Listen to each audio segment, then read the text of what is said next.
What's up, my flying freaks of feathery fowls in the forest of Foreverland? There's a lot of F's in a row. I know, right? Like, try to do that like 100 times in a row. Right?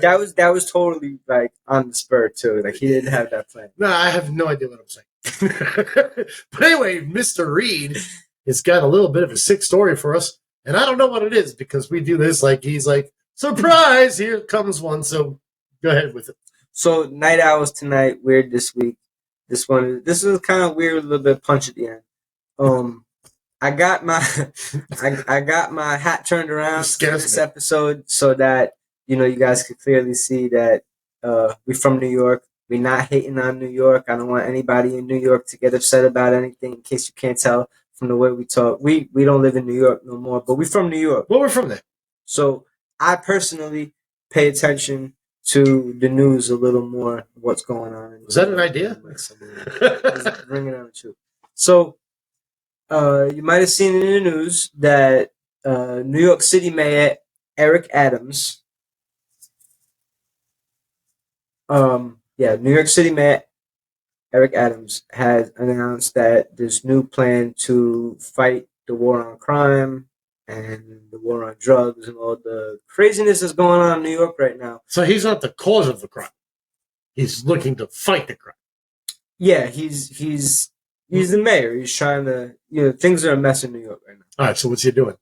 So they unveiled this new plan that they put vending machines around the streets of New York City that is funded by New York City taxpayers.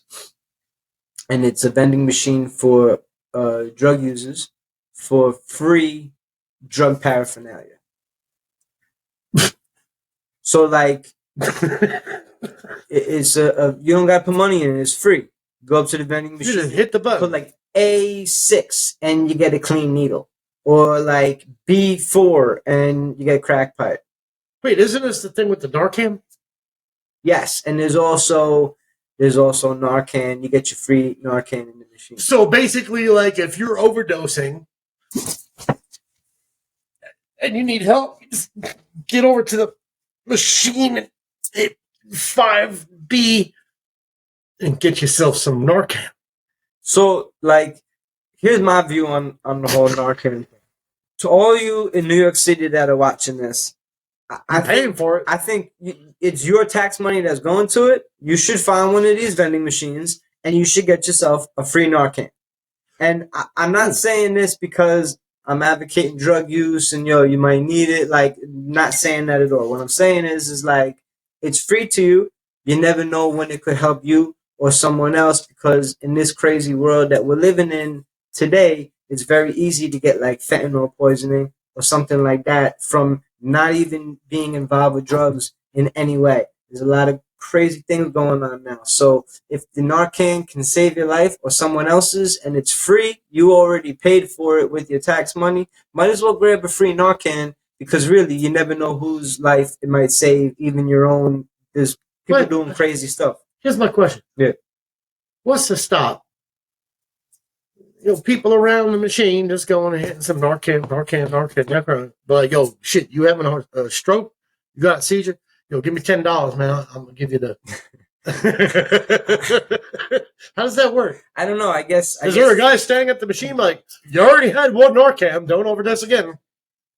Like, how does that work? I honestly don't know. That's like, I guess maybe you could stock up on Narcan, but like seriously, on a serious note, on like a safety thing, like it can't hurt to have some Narcan. You put in your pocket, in your vehicle, in your pocketbook or whatever. Like inside pocket. People are putting paper towels with fentanyl in people's car handles. Are they really doing that? Yeah, in the car handle. Yeah, they take a paper towel that's got like fentanyl or something, and they put it in the door handle of your car, and you walk over to it, and there's something stuffed in your door handle, so you just instinctually pull it out of the door handle, and you get flabbergasted by.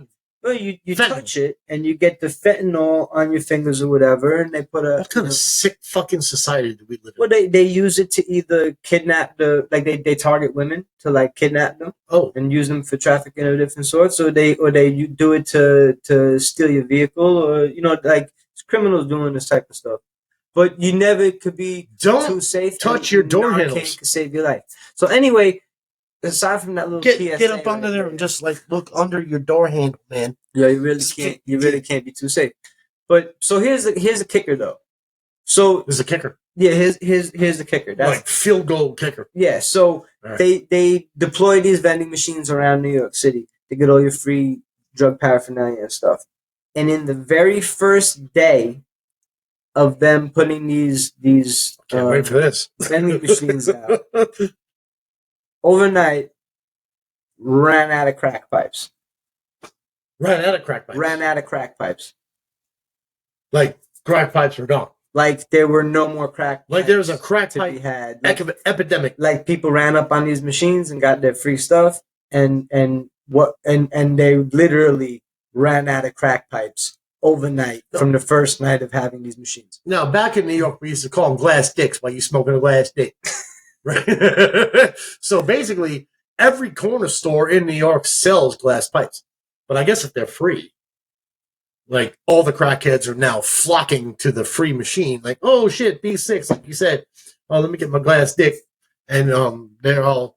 This is sick, man. This is not the New York that I've been in Florida now for 28 to 30 years, give or take. I have not. I'm allowed. He's a new jack. New jack. But anyway, so like if you think about it, like this is not the New York that I knew back in the day. Well, it reminds me of like the late '80s when the crack epidemic. Yeah, but there was a spur in the middle. Yeah, like where shit was normal. New York cleaned up a lot. So like a lot of people aren't thinking as much about crack right now as other drugs being more of a problem. But it just goes to show you, like the numbers are in and crack pipes are sold out. So it makes you think there's a lot more people using crack still than we might realize. I'm not trying to touch on any sort of like addiction stuff. We know all that's bad and that there's a lot of there's a drug crisis in America. But it just hit me though that first night, overnight, crack pipes sold out. You want to hear something? So big up Eric Adams for selling out on crack pipes the first night. What Crazy Eric. What a record He's practically giving it all away. Remember Crazy Eddie? Yeah.